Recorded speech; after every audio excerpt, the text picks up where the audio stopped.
আল্লাহ সুবহানাহু ওয়া তাআলা মানব জাতির মধ্যে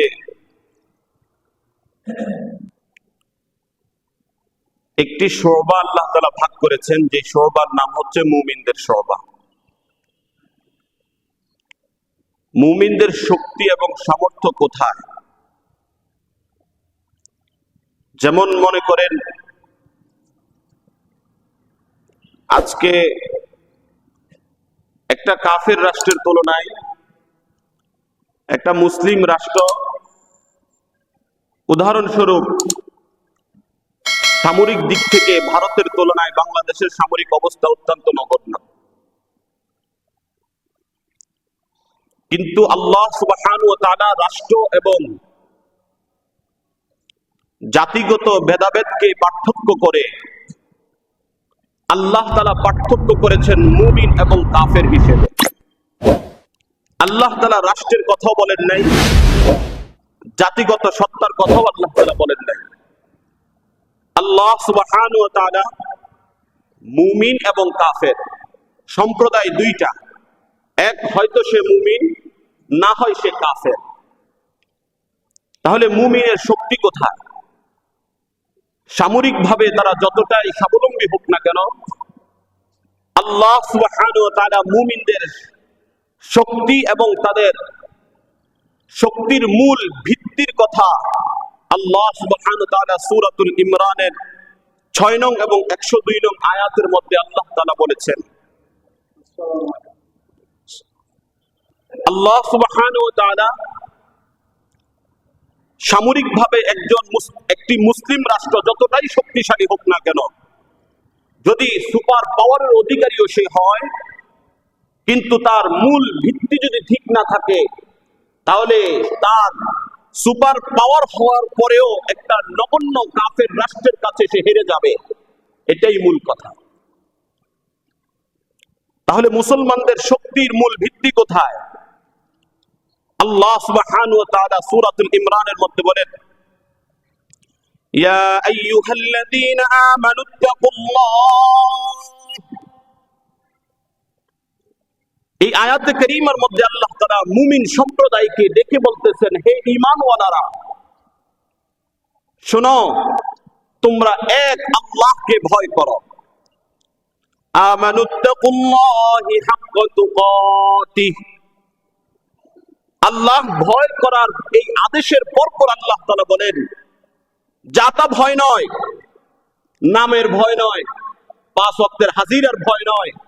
আল্লাহ তাআলা বলেন, যথাযথ ভয় আমি আল্লাহকে করো, আল্লাহকে যথাযথ ভয় করো। এই আয়াতে কারীমার তাফসীর করতে গিয়ে অধিকাংশ মুফাসসিরিনে কেরাম এই আয়াতের তাফসীরের মধ্যে লিখেন, মুসলমানদের শক্তি সামর্থ্যের মূল ভিত্তির নাম হচ্ছে তাকওয়া। মুসলমানদের মূল শক্তির মূল ভিত্তির অন্যতম একটি জায়গা হচ্ছে, যে জিনিসটার নাম, সেই জিনিসের নাম কি? তাকওয়া। কথা বলেন, সেই জিনিসের নাম কি? তাকওয়া। তার মানে বোঝা গেল, সামরিক ভাবে সে যতই শক্তিশালী হোক, যদি এই মুসলিম সাম্রাজ্য যদি আল্লাহর ভয়ে প্রকম্পিত না হয়, তাহলে এই মুসলিম সাম্রাজ্য দ্বারা জনপদগুলো কাফিরদের কাছে অচিরেই হেরে যাবে। যদি মুসলমানদের জনপদগুলো কিংবা মুসলমানদের জনগোষ্ঠীগুলো যদি আল্লাহর প্রতি ভয় না থাকে, আল্লাহর প্রতি যথার্থ ভয় না থাকে, যথেষ্ট পরিমাণ ভয় না থাকে, যথাযথ ভয় না থাকে, তাহলে এই মুসলমান তাদের রাষ্ট্রীয়গতভাবে যতটাই সামরিকভাবে স্বাবলম্বী হোক, কিন্তু তারপরও তারা কাফেরদের কাছে পরাস্ত হবে। এটাই নিশ্চিত কথা। তার মানে হচ্ছে তাকওয়া অর্জন করার কথা আল্লাহ সুবহানাহু ওয়া তাআলা বলেছেন। তাহলে তাকওয়া কিভাবে অর্জন হবে? তাকওয়ার মানা কি? তাকওয়া বলতে আল্লাহ কি বোঝাচ্ছেন? তাকওয়া হচ্ছে সর্বসময়, সর্বস্থানে, সর্ব জায়গায়, সব সময়, অর্থাৎ এক কথায় এনি টাইম, একদম আমার সকাল থেকে রাত পর্যন্ত, ঘুম থেকে জাগ্রত হওয়ার পরে আরেকবার ঘুম পর্যন্ত, আমার পুরা 24টা ঘন্টা আমি আল্লাহকে ভয়ে ভয়ে চলতে হবে। তার মানে হচ্ছে আমাকে মনে করতে হবে আমার সামনে আমার রব আছেন, তিনি আমাকে দেখতেছেন। আমি যখন জুয়ার আড্ডায়, তখন কি আল্লাহ দেখেন না? বলেন, কথা বলেন। আমি যখন জুয়ার আড্ডায়, আল্লাহ দেখেন না? আমি যখন মদের আড্ডায়, আল্লাহ দেখেন না? আমি যখন গান বাদ্যের আড্ডায়, আল্লাহ তাআলা দেখেন না? আমি যখন মাজারের নামে শিরিক এবং বেদাতের মধ্যে আমি ছয়লাভ হয়ে আছি, আল্লাহ কি দেখেন না? আল্লাহ দেখেন। তার মানে হচ্ছে আমার 24 ঘন্টার মধ্যে আমি আল্লাহকে ভয় করে করে যদি আমি চলতে পারি, আর মুসলমানদের জনপদগুলো যদি এই তরিকায় অভ্যস্ত হয়ে ওঠে, মুসলমান মানুষ যদি তার 24 ঘন্টায় আল্লাহকে ভয় করে চলে, যদি তার ভাঙা তলোয়ারও থাকে, আল্লাহ তাআলা সেই বদরের মতো 313 জন দিয়ে মুসলমানদেরকে আবার বিজয় দান করবেন। এটাই হচ্ছে সঠিক এবং যথাযথ কথা। আল্লাহ সুবহানাহু ওয়া তাআলা এই কারণেই বলেন, মুসলমানদের শক্তির মূল ভিত্তির অন্যতম একটি ভিত্তি হচ্ছে মুসলমানের একটা জিনিস অর্জন করতে হবে। সেই জিনিসের নাম কি? তাকওয়া। সেই জিনিসের নাম কি? তাকওয়া। আমাদের মুতাকদ্দিমিন উলামায়ে কেরাম বলেন, তাকওয়া কেমন হতে হবে? আমার জামার নিচে একটা পাতলা গেঞ্জি আছে, এই পাতলা গেঞ্জিটা জামা যেমন শরীরের সাথে লেগে থাকে, গেঞ্জি কি এর চেয়ে বেশি থাকে না কম থাকে? বেশি থাকে না কম থাকে? জামার নিচের গেঞ্জি যেমন 24 ঘন্টা শরীরের সাথে লেগে থাকে, ঠিক তদ্রুপ ভাবে তাকওয়া মানুষের, মুসলমানদের অন্তরে অন্তরে ভাবে আঠার মতো লেগে থাকতে হবে। যদি লেগে না থাকে, যেই মুসলমানদের জনপদগুলি গান বাদ্যে অভ্যস্ত হয়ে গিয়েছে, যেই মুসলমানদের জনপদগুলি নৃত্যতে অভ্যস্ত হয়ে গিয়েছে, যেই মুসলমানদের জনপদগুলি শিরকি বেদাতি কর্মকাণ্ড অভ্যস্ত হয়ে গিয়েছে, যেই মুসলমানদের জনপদগুলি আল্লাহকে ভুলে গিয়ে অন্য কোন পথে চলতেছে, যেই মুসলমানদের জনপদগুলি পশ্চিমাদের সংস্কৃতি নিজের মধ্যে ধারণ করতেছে, এই মুসলমান দ্বারা কখনো আদৌ সম্ভব নয় মুসলমানদের বিজয় অর্জন করা।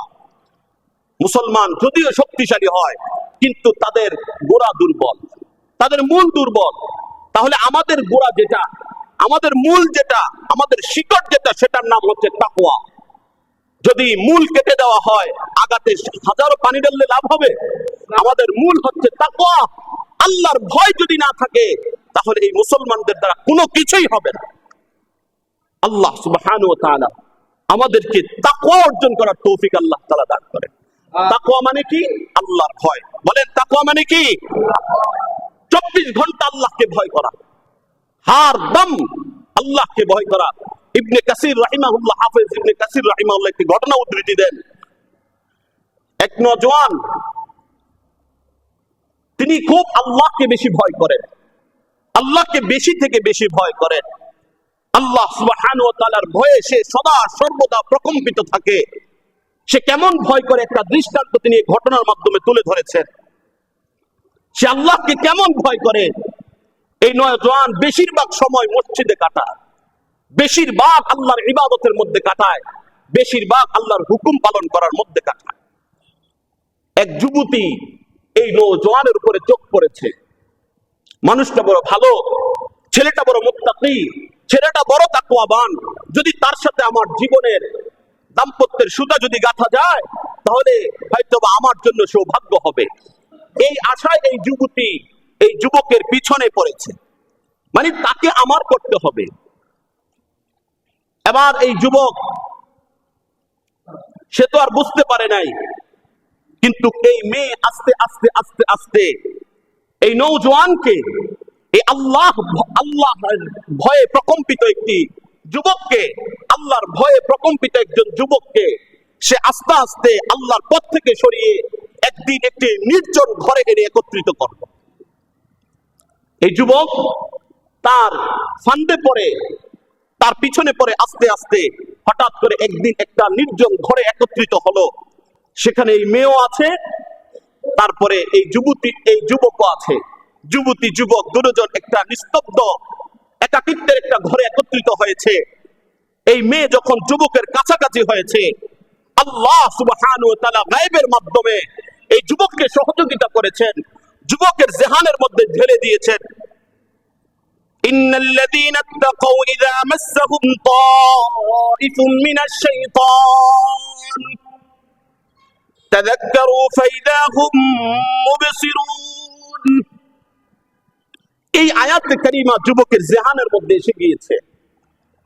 এই আয়াতের কারিমার অর্থ হচ্ছে নিশ্চয় যারা আল্লাহকে ভয় করে, নিশ্চয় যারা আল্লাহকে ভয় করে, যখন তাদেরকে শয়তান ঘাস করে, যদি তারা আল্লাহকে ওই অবস্থায় স্মরণ করে, তো আল্লাহ তাআলা তাদের অন্তর্দৃষ্টিকে খুলে দিয়ে আল্লাহ তাআলা তা থেকে তাকে হেফাজত করে। সুবহানাল্লাহ। এবার এই আয়াতে কারিমা যখন যুবকের জেহানে এসেছে, যুবক সাথে সাথে আল্লাহু আকবার বলে সে দূরে চলে গিয়েছে, আর নারীর সাথে একত্রিত হয় নাই। তো বলেন তো দেখি, তাকে এই অন্ধকার প্রকোষ্ঠের মধ্যেও এই নারীর অবাধ মেলামেশা থেকে যে জিনিসটা তাকে বাঁচিয়েছে, সেই জিনিসের নাম কি? তাকওয়া। কথা বলেন, সেই জিনিসের নাম কি? আপনি যখন তাকওয়ার সাথে জিন্দেগিকে পরিচালনা করবেন, আপনি যখন নিজের সকাল থেকে সন্ধ্যা পর্যন্ত আল্লাহকে ভয় করে করে চলবেন, আপনার দিল যখন আল্লাহর ভয়ে অভ্যস্ত হয়ে যাবে, হারাম আপনি মুখে তুলবেন তো আপনার রব আপনাকে সহযোগিতা করবে, বান্দা এটা হারাম, এটা হারাম, এটা হারাম। আপনার জেহানের মধ্যে আল্লাহ ঢেলে দিবে। আপনি যখন তাকওয়াতে অভ্যস্ত হয়ে যাবেন, তখন আল্লাহ সুবহানাহু ওয়া তাআলা হারাম পথ থেকেও আপনাকে বাঁচাবে গায়বী সাহায্যের মাধ্যমে।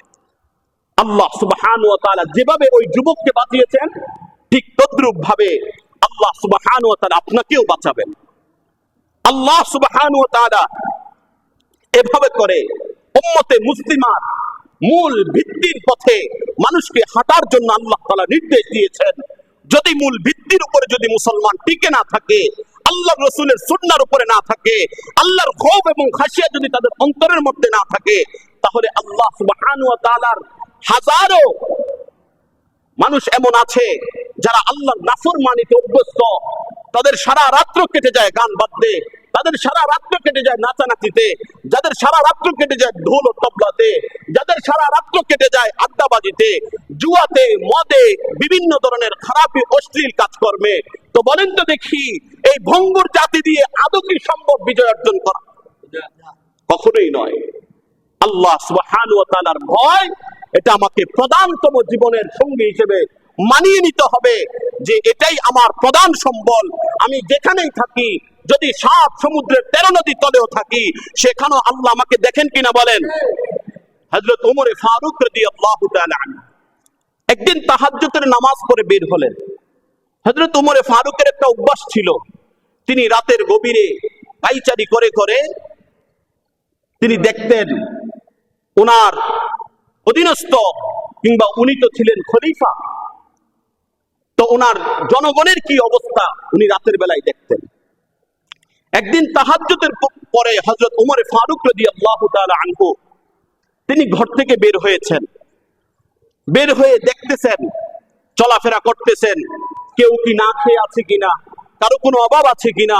হযরত ওমর ফারুক এভাবে পায়চারি করতেছেন আর মদিনার মধ্যে দেখতেছেন। হযরত ওমর ফারুক হঠাৎ করে একটা আওয়াজ শুনলেন, মা এবং মেয়ে কথা বলতেছে। তারা দিনের বেলায় বাজারের মধ্যে দুধ বিক্রি করে, রাতের বেলায় এই দুধ প্রস্তুত করে। মা মেয়েকে বলতেছে, মা তার মেয়েকে বলতেছে, বেটি এই দুধের সাথে সামান্য একটু পানি মিশ্রণ করে দাও। কিন্তু খলিফাতুল মুসলিমিন হযরত ওমর ফারুকের আদেশ ছিল দুধের সাথে পানি মিশ্রিত করা যাবে না। কিন্তু মা তার মেয়েকে বলতেছে, দুধের সাথে একটু পানি মিশ্রণ করে দাও, তাহলে দুধটা একটু বেড়ে যাবে, আমরা একটু বেশি লাভবান হব, বেশি টাকা অর্জন করতে পারবো। মা এই কথা বলার পরে মেয়ে তার মাকে বলতেছে, মা আমি কেন পানি মিশ্রণ করব? ওমর ফারুক তো নির্দেশ দিয়েছে যেন দুধের সাথে পানি মিশ্রণ না করি। মা বলল, ওমর ফারুক তো এখন নাই, কিন্তু বলেন হযরত ওমর ফারুক এই কথাগুলো শুনতেছে কিনা? কথা বলেন, শুনতেছে কিনা? এবার এই মেয়ে মাকে বলতেছে, মা ওমর ফারুক তো বলেছে যে দুধের সাথে পানি মিশ্রণ করা যাবে না। তখন মা বলতেছে, বেটি ওমর ফারুক এত রাত্রে কোত্থেকে আসবে? সে দেখবে কোথায়, এখন সে আরামের বিছানায় ঘুমাচ্ছে, তুমি পানি ঢালো। এবার এই মেয়ে জবাব দিল, মা যদি পুরা আলম ঘুমায়া যায়, পুরা দুনিয়া যদি ঘুমায়া যায়, ওমরও যদি ঘুমায়া যায়, তো বলেন তো দেখি ওমরের মালিক কি সজাগ না? আল্লাহ। ওমরের মালিক সজাগ কিনা এই কথা কে বলেছে? মেয়ে বলতেছে, মেয়ে এই কথা হযরত ওমর ফারুক শুনেছে, এটার নামই হচ্ছে তাকওয়া, এটার নামই হচ্ছে তাকওয়া। তাকওয়া কোন জিনিসের নাম এটা বোঝানোর জন্য এই ঘটনা বলা। যখন আপনি একাকিত্বের ঘরে আছেন, একলা একলা যখন মোবাইলে আপনি গুনাহ করতেছেন, বলেন তো দেখি পুরা যদি দুনিয়াও ঘুমায়া যায়, ওই অবস্থায় কি মালিক দেখেন না? কথা বলেন, দেখেন কি না? আল্লাহ তাআলা তখনও দেখেন। আপনি যখন একলা একলা বসে গান শুনেন, তখন কি আল্লাহ দেখেন না? এই মেয়েটা যখন বলেছে, ও মা, উমরে ফারুক ঘুমিয়েছে, কিন্তু উমরে ফারুকের মালিক আল্লাহ তো ঘুমান নাই, তিনি তো আমাদেরকে দেখতেছেন। এই কথা শোনার পরে উমরে ফারুকের দিলের মধ্যে গিয়ে আঘাত করেছে। উমরে ফারুক দিনের বেলায় এই মেয়েকে তার মাকে ডাকলেন, দাইকা হযরত উমরে ফারুক তার ছেলের সাথে এই মেয়ের বিয়ে করায় দিলেন। সুবহানাল্লাহ বলবেন। ছিল একটা দুধওয়ালার মেয়ে, দুধওয়ালির মেয়ে হয়ে গেল এখন খলিফাতুল মুসলিমিনের ছেলের মেয়ে, বউ। আল্লাহ সুবহানাহু ওয়া তাআলা এই যে নিয়ামতটা দিলেন, বলেন তো দেখি এটা কিসের বিনিময় দিলেন? কথা বলেন, কিসের বিনিময়? আল্লাহর ভয়, তাকওয়ার বিনিময় দিয়েছে। আল্লাহ তাআলা বলেন, যদি তুমি এভাবে তাকওয়ার উপরে থাকতে পারো, তোমার দিন রাত্র গুলোকে তুমি যদি এভাবে কাটাইতে পারো, পূর্ণ তাকওয়াবান হয়ে যদি তুমি মুত্তাকি হইতে পারো, তোমার হাজারো কঠিন রাস্তাগুলোকে আমি আল্লাহ সহজ করে দিব। যেই পথ তুমি কখনো ভাবো না এটা আমার জন্য খুলবে, ওই পথটাও আমি আল্লাহ খুলে দিব। তুমি কখনো ভাবো না এই পথ থেকে রিজিক আসবে, আমি আল্লাহ এই পথ থেকেও তোমার রিজিকের ব্যবস্থা করে দিব। এই কারণে দোস্ত, নিজের জিন্দেগিকে নিজের আপন শরীরের গেঞ্জির মতো করে তাকওয়া বানান। নিজের সকাল থেকে সন্ধ্যা রাত্রগুলোকে আল্লাহর তাকওয়া দিয়ে নিজেকে পরিপাটি করেন। যদি দিলের মধ্যে তাকওয়া থাকে, তো বলেন তো, যদি দিলের মধ্যে তাকওয়া থাকে, এই সমাজে গান চলতে পারে? বলেন, আরে কথা বলেন, এই সমাজে গান চলতে পারে? যদি দিলের মধ্যে তাকওয়া থাকে, এই সমাজে নৃত্য চলতে পারে? চলতে পারে না। এই সমাজ যদি গান বাজনা নৃত্যে অভ্যস্ত হয়ে যায়, শিরকি বেদাতি কর্মকাণ্ডে অভ্যস্ত হয়ে যায়, আল্লাহ আপনাদের অপেক্ষা করবে না।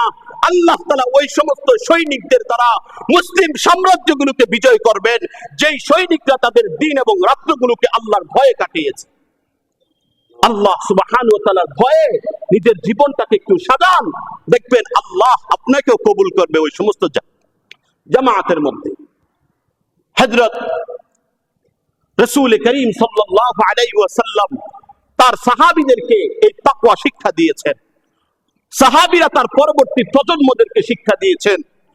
আল্লাহ সুবহানাহু ওয়া তাআলা এভাবে এক সাহাবী এসে আল্লাহর রাসূলের কাছে প্রশ্ন করলেন, عن أبي هريرة رضي الله تعالى عنه قال سئل النبي صلى الله عليه وسلم, আল্লাহর রাসূলের কাছে প্রশ্ন করলেন, মা আকসারু মা ইউদখিলুন নাসাল জান্নাতা, ইয়া রাসূলুল্লাহ, আপনি আমাকে বলেন কোন জিনিসটা মানুষকে বেশি থেকে বেশি জান্নাতে প্রবেশ করায়? আল্লাহর রাসূল সাল্লাল্লাহু আলাইহি ওয়াসাল্লাম এই প্রশ্নের প্রত্যুত্তরে আল্লাহর রাসূল বলেন, ক্বালা তাকওয়াল্লাহ ওয়া হুসনুল খুলুক। দুইটা জিনিস এমন আছে, যেই দুইটা জিনিস মানুষকে বেশি থেকে বেশি জান্নাতে প্রবেশ করায়। তন্মধ্যে একটা হচ্ছে আল্লাহর ভয়। তন্মধ্যে একটা কি? আল্লাহর ভয়। আল্লাহর ভয় মানুষকে জান্নাত পর্যন্ত পৌঁছায় দেয়। আল্লাহ সুবহানাহু ওয়া তাআলা কালামুল্লাহর মধ্যে বলেন, ওয়ালিমান খাফা মাকাম রাব্বিহি জান্নাতান। আল্লাহ তাআলা বলেন, যে ব্যক্তি আল্লাহকে ভয় করে তার জন্য জান্নাত দুইটা। তার জন্য কয়টা? তাহলে আল্লাহ তাআলা বলেছিলেন, আমরা জানি আল্লাহ তাআলা 10 দুনিয়া পরিমাণ জান্নাত দিবেন। এখান থেকে আমি যেটা বুঝতে পারলাম, আপনারা যেটা শুনলেন, যে আল্লাহ তাআলা বলেন, ওয়ালিমান খাফা মাকাম রাব্বিহি জান্নাতান। যে ব্যক্তি আল্লাহকে ভয় করে, কাল কিয়ামতের ময়দানে রবের সামনে আমাকে দাঁড়াইতে হবে, এই কথাটাকে যে ভয় করে, আল্লাহ বলেন আমার পক্ষ থেকে অতিরিক্ত আরেকটি জান্নাত দিয়ে তাকে 2 জান্নাতের মালিক বানিয়ে দেওয়া হবে। তাহলে ভয় করব কোন দিনের? পরকালের। ভয় করব কোন দিনের? হাসরের ময়দানের। আল্লাহ বলেন যে বান্দা হাসরের ময়দানে দাঁড়িয়ে আমার সামনে দাঁড়াবে এটার যে ভয় করে। হযরত ওমর ফারুক রাদিয়াল্লাহু তাআলা আনহুর ছেলে হচ্ছে আব্দুল্লাহ।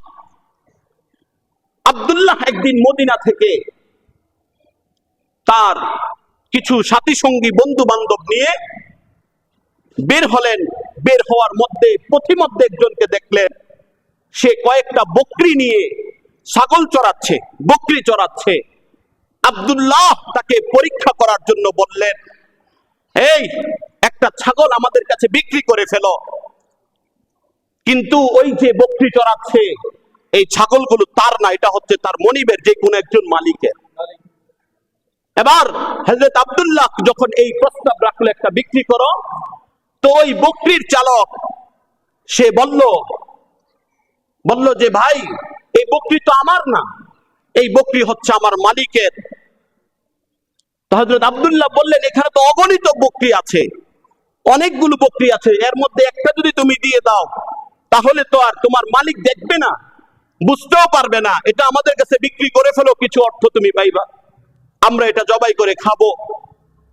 ওই বকরির চালক সেও আল্লাহর ভয়ে প্রকম্পিত ছিল এই কারণে, কারণ সেও আল্লাহর রাসূল সাল্লাল্লাহু আলাইহি ওয়াসাল্লামের মদিনাতে বসেছিল, সেও রাসূলের তাকওয়াওয়ালা আল্লাহর খৌফ এবং খাশিয়াওয়ালা দর্শে বসেছিল, যেখানে আল্লাহর রাসূল তাকেও আল্লাহর ভয় শিক্ষা দিয়েছিলেন।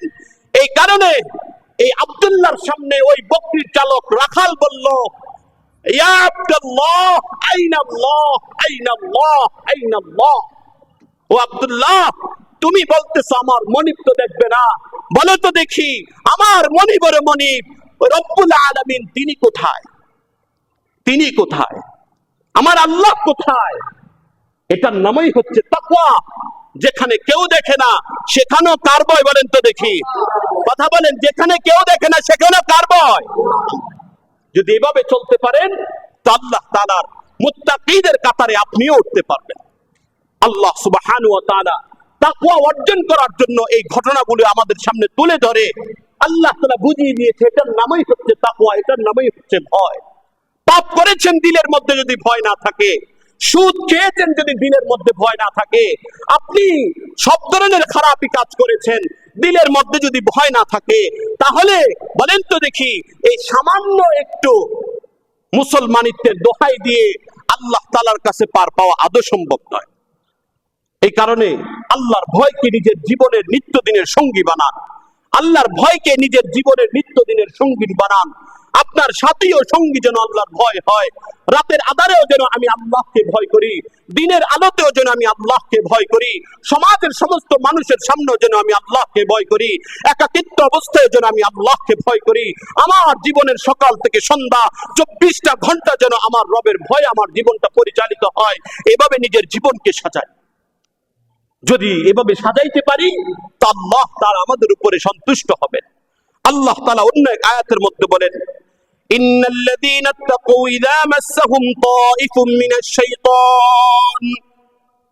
অন্য এক আয়াতে আল্লাহ তাআলা বলেন, ওয়া আম্মা মান খাফা মাকামা রাব্বিহি ওয়া নাহান নাফসা আনিল হাওয়া ফাইন্নাল জান্নাতা হিয়াল মাওয়া। আল্লাহ তাআলা বলেন, যারা আল্লাহ তাআলার সামনে দাঁড়ানোকে ভয় করে, আপনি কি আল্লাহ তাআলার সামনে দাঁড়াইতে হবে এক মুহূর্তের জন্য চিন্তা হয় না? যেই মুহূর্তে আপনি সুদ খাচ্ছেন এই মুহূর্তে কি আপনি একবারও মনে করে না যে আমার আখিরাত আছে? আপনি যেই মুহূর্তে আপনি ঘুষ খাচ্ছেন ওই মুহূর্ত কি আপনার এক মুহূর্তের জন্য মনে হয় না যে আমার আখিরাত আছে? আপনি যখন অন্যের মাথায় বাড়ি দিচ্ছেন তখনও কি মনে হয় না যে আমার পরকাল আছে? আপনি যখন অন্যের জায়গা জমি মেরে দিয়ে খাচ্ছেন আপনার কি তখনও মনে পড়ে না যে আমার পরকাল আছে? আপনি যখন জেনা ব্যভিচারিতা আছেন আপনার কি তখনও মনে পড়ে না যে আমার পরকাল আছে? আল্লাহ তাআলা বলেন ওই সময়গুলোতে ওয়া আম্মা মান খাফা মাকামা রাব্বিহি ওয়া নাহান নাফসা, যে ব্যক্তি আল্লাহর সামনে দাঁড়ানোকে ভয় পায়, ওয়া নাহান নাফসা আনিল হাওয়া, দিল চায় সুদ খেতে, আমি বলি খাবো না, দিল চায় ঘুষ খেতে, আমি বলি খাবো না। দিল চায় ব্যভিচারী করতে, আমি বলি করব না। দিল চায় গান বাদ্য শুনতে, আমি বলি শুনবো না। দিল চায় পাপাচার করতে, আমি বলি করব না। আল্লাহ তাআলা বলেন, এভাবে যে ব্যক্তি বেঁচে থাকতে পারে, যে ব্যক্তি এভাবে করে আল্লাহর ভয়ে খারাপ কাজ থেকে বেঁচে থাকতে পারে, ফাইন্নাল জান্নাতা হিয়াল মাওয়া, আমি আল্লাহ ঘোষণা দিচ্ছি তার ঠিকানা জান্নাত। তাহলে আমার ঠিকানা যদি জান্নাত হতে হয়, তাহলে আমার দিলের মধ্যে বলেন তো কার ভয় জাগ্রত করতে হবে? আল্লাহ সুবহানাহু ওয়া তাআলা আমাদেরকে বুঝার তৌফিক দান করে। হযরত এক সাহাবী আল্লাহর রাসূল সাল্লাল্লাহু আলাইহি সাল্লামের, হযরত মাইজ ইবনে মালিক, সাহাবীর নাম হচ্ছে হযরত মাইজ ইবনে মালিক।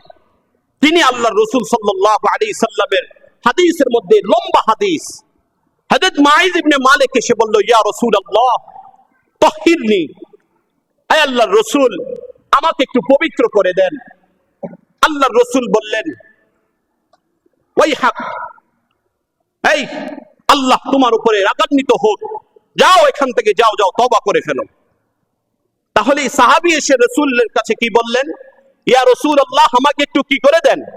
পবিত্র করে দেন। রাসূল কি বললেন? রাসূল এটার দিকে নজর দিলেন না যে আমার সাহাবী গিয়ে অপরাধ করতে পারে, যে আমার কাছে এসে সে বলতে পারে যে আমাকে পবিত্র করে দেন। এটা রাসূলের ধারণায় আসতে পারে না।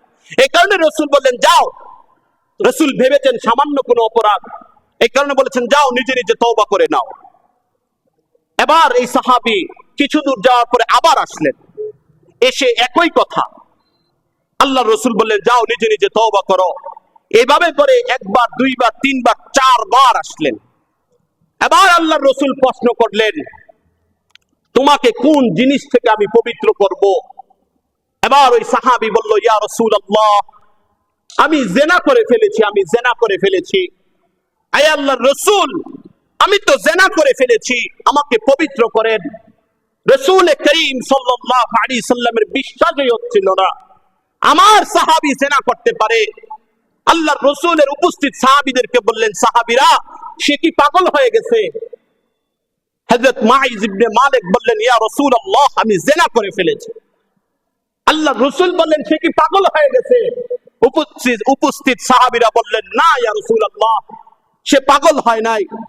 আল্লাহর রাসূল সাল্লাল্লাহু আলাইহি সাল্লাম বললেন, তাহলে সে কি আমার সাথে মজা করতেছে? আল্লাহর রাসূল সাল্লাল্লাহু আলাইহি ওয়াসাল্লাম তিনটা বিষয় আল্লাহর রাসূল বললেন। আল্লাহর রাসূল এই বলার কারণ হচ্ছে আল্লাহর রাসূল বিশ্বাসই করতে পারছিল না আমার সাহাবী জিনা করতে পারে। আল্লাহর রাসূল যখন সর্বশেষ এই মাইজ ইবনে মালিক বলল, ইয়া রাসূলুল্লাহ আমি জিনা করে ফেলেছি, আমাকে পবিত্র করেন। আল্লাহর রাসূল সাহাবীদেরকে আদেশ দিলেন, যাও এই মাইজ ইবনে মালিককে তার অর্ধ পর্যন্ত মাটির নিচে দাফন করে তাকে এই পাথর দ্বারা নিক্ষেপ করতে করতে তার শেষ নিঃশ্বাস পর্যন্ত তাকে পাথর দিয়ে নিক্ষেপ করো। হযরত রাসূল করিম সাল্লাল্লাহু আলাইহি ওয়াসাল্লাম সাহাবীদেরকে এমন শিক্ষা দিয়েছেন, সাহাবীরা অপরাধ করে এসে বলতেছে, ইয়া রাসূলুল্লাহ আমাকে তাহিরনি, আমাকে পবিত্র করে ফেলেন। কিন্তু আমি আর আপনি কেমন? আমার দ্বারা সুদি লেনদেন হয়, আমার দ্বারা ঘুষের লেনদেন হয়, আমার দ্বারা গাঁজা, ইয়াবা, মদ ও ফেন্সিডিলের লেনদেন হয়, আমার দ্বারা হাজার রকমের পাপ হয়, আমার দ্বারা জিনা হয়, আমার দ্বারা পাপাচার হয়, আমার দ্বারা হাত কাটার মতো অপরাধ হয়ে যায়।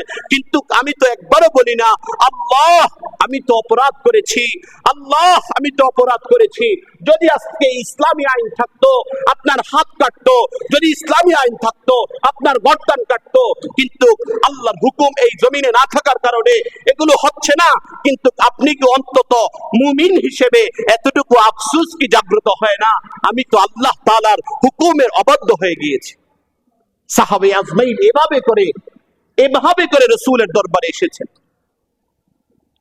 সম্ভবত ইস গোত্রের এক মহিলা এসে, রাবিদি বংশের একজন মহিলা এসে, এই ঘটনাটা বলেই শেষ করতেছি। রাবিদি বংশের এক মহিলা এসে আল্লাহর রাসূলের দরবারে ঠিক মাইজ ইবনে মালিকের মতো বলতেছেন, ইয়া রাসূলুল্লাহ আমাকে পবিত্র করেন। আল্লাহর রাসূল বললেন, তোমাকে কোন জিনিস থেকে আমি পবিত্র করব?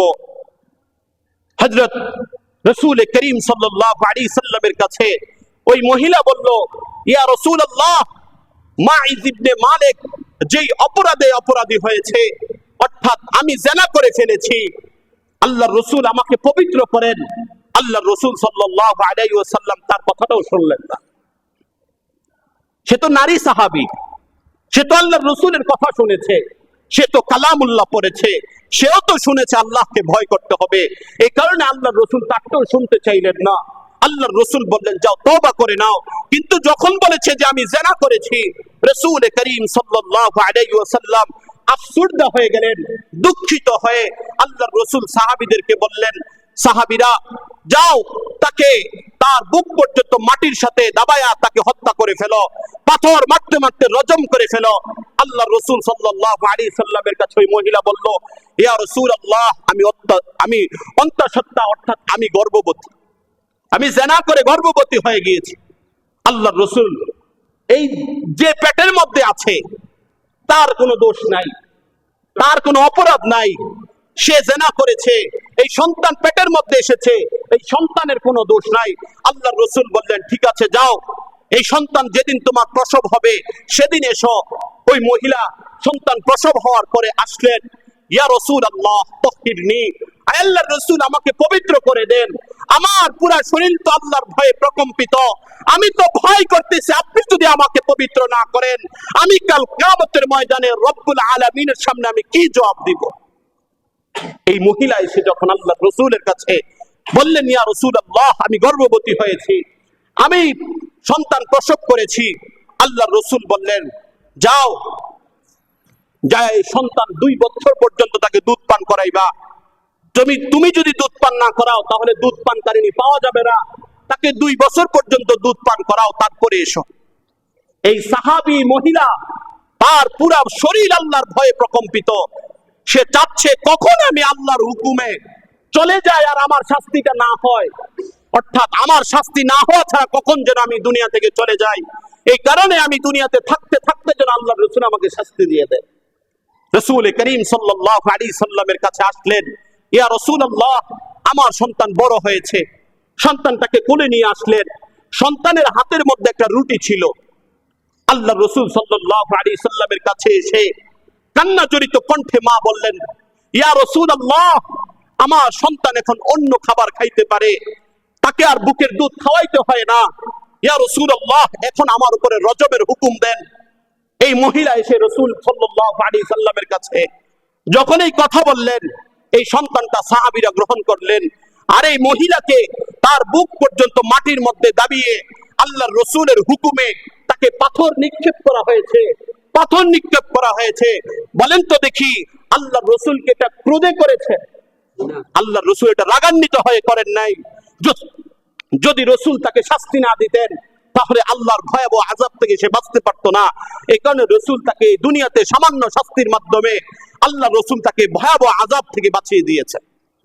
রাসূল করিম সাল্লাল্লাহু আলাইহি সাল্লামের সাহাবী হযরত খালিদ ইবনে ওয়ালিদ যখন পাথর মারতে ছিল, তখন তিনি একটু অগ্রসর হয়ে মহিলার মাথার কাছে গিয়ে একটা পাথর জোরে মেরেছেন।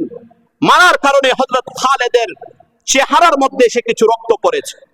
হযরত খালিদ এই রক্তগুলো চেহারার মধ্যে পড়ার কারণে হযরত খালিদ এটাকে ঘৃণা করলেন। ঘৃণা, একজন জিনাকারিনী মহিলার রক্ত আমার চেহারাতে। হযরত খালিদ এই রক্তটাকে ঘৃণা করলেন। আল্লাহর রাসূল হযরত খালিদকে বললেন, খালিদ, এই মহিলা আল্লাহর কাছে এই পরিমাণ তওবা করেছে, যদি এই তওবা আজকে মদিনার মানুষদের মধ্যে বন্টন করে দেওয়া হয় তাহলে এই তওবার কারণে পুরো মদিনাবাসী আজকে মাফ হয়ে যাবে। সুবহানাল্লাহ। তাহলে কি পরিমাণ তওবাই মা করেছে।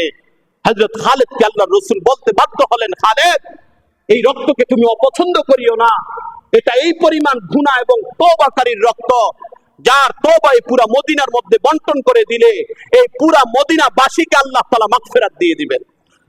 আল্লাহ সুবহানাহু ওয়া তাআলার ভয়ে এই ঘটনা বলার কারণ হচ্ছে আল্লাহর রাসূল সাল্লাল্লাহু আলাইহি সাল্লাম সাহাবীদেরকে এইভাবে শিক্ষা দিয়েছেন, তার নারী সাহাবীদেরকে এইভাবে শিক্ষা দিয়েছেন, হযরত সাহাবে আজমাইন তাবিঈনদেরকে তাবে তাবিঈনদেরকে এইভাবে শিক্ষা দিয়েছেন।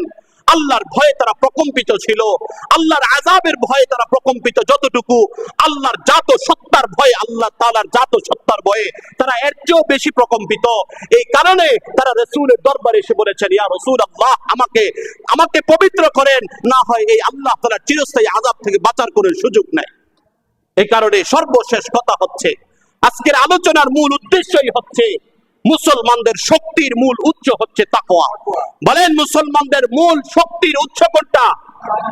মুসলমানদের শক্তির মূল ফাউন্ডেশন হচ্ছে তাকওয়া। তাকওয়াকে নিজের জীবনের নিত্যদিনের সঙ্গী বানান।